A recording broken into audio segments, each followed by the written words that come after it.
আসসালামু আলাইকুম। খন্দকার আবুল খায়েরের বই পদ্মার গুরুত্ব। বইটি কেন পড়বেন শেয়ার করব বইটির পিডিএফ লিঙ্ক। এর আগে বলে রাখি, চ্যানেলটিতে নতুন হলে সাবস্ক্রাইব করে রাখতে পারেন।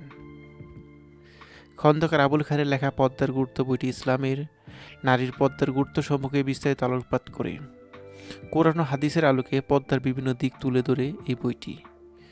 আজকের সমাজে নারীরা পদ্মা নিয়ে যেসব প্রশ্ন ও ভ্রান্ত ধারণা রয়েছে, সেগুলো স্পষ্ট উত্তর খুঁজে পাবেন এই বইটিতে। পদ্মাকে কেবল একটি ধর্মীয় বিধান হিসেবে নয়, বরং নারীর সামাজিক, সাংস্কৃতিক ও ব্যক্তিগত সুরক্ষার একটি অত্যন্ত গুরুত্বপূর্ণ উপায় হিসেবে তুলে ধরেছেন। এই বইটি পড়ে নারী ও পুরুষ উভয় পদ্মা সম্পর্কে সঠিক ধারণা পাবেন এবং ইসলামে এই সুন্দর বিধানকে গভীরতা উপলব্ধি করতে পারবেন। পদ্মার গুরুত্ব বইটি পড়তে বা ডাউনলোড করতে পিন কমেন্ট চেক করুন।